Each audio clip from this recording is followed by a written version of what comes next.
When I was interviewing Eric Seidel, he was saying that, you know, these things that you can't control, like what's the point of even worrying about them, you know?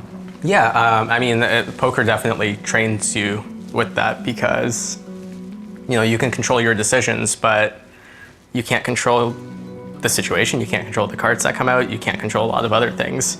And so you get to train yourself to have this sort of like aloof attitude to how much control you really have, and to be able to focus on only the things that you can control. And question 2 of Claire's like little annual review was, how are you living and working with integrity right now? I think integrity in poker is just being, I guess, like just your rep in poker matters a lot, right? I think everyone knows that, and I think having integrity, being honest, following through on what you say, and kind of just being a man of your word goes a long way. And yeah, I mean, I feel that I do that. I feel that the people that I've surrounded myself with in poker do that as well. I mean, it's a pretty long list, and I don't want to name some people and not others. Leave others out. Yeah, I know. I totally get it.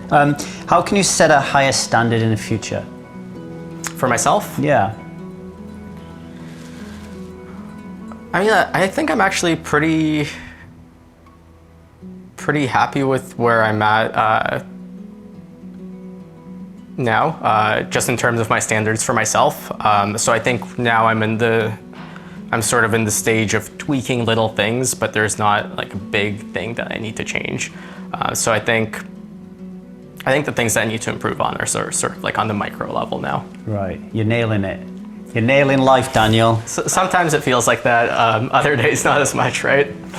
When I was in my mid-30s, when I told you I woke up a little bit and realized that I was just a zombie, living everybody else's life. I remember doing this deep exploration about like what meaning and purpose was to me, and I really struggled for the longest time, and I was again beating myself up because I couldn't figure it out.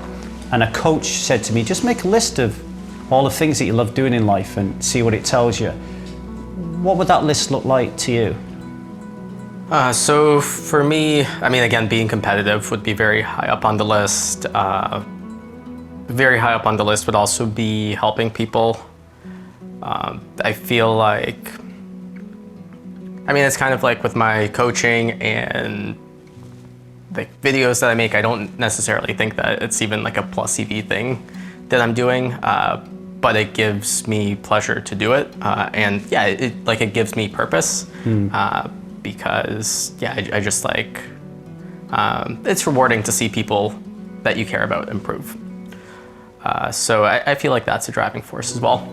What does that tell you about what your purpose is right now? I mean, you know, you said there a little bit about being competitive, helping other people out, creating quality products for them. So what is it, your purpose today, do you think? Like, why do you play poker? Why do you exist? I know it's like a big question to think about. But.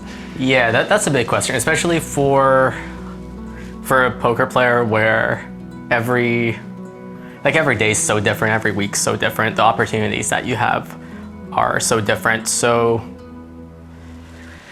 yeah, I think like my day-to-day goals can just be so different, right? Like my goals for every day this trip was to just play the best poker that I could. That was my purpose, to be competitive, to play the best poker that I can, and I wasn't thinking about anything else. Now as I'm gonna be flying home, I'll probably be thinking, all right, like that sort of 2 weeks of, or whatever it was, of grinding are over. So you kind of take a step back. All right, like what am I gonna be doing for the next week or so? And that's where, yeah, my coaching will come in. So my purpose for a few days after I come back will be to help students, to record a video, whatever. So I think that, yeah, I guess it's just like a very broad question that's hard to answer. In terms of like globally, what my purpose is, yeah, that's a tough one. It's interesting because like sitting opposite people like you, I say people like you, like high stakes poker players, and we've done like 20 to 30 of these interviews. You start to see trends, and one of the trends is there really is no bigger picture, or maybe there is, but it's not as important as focusing on the now.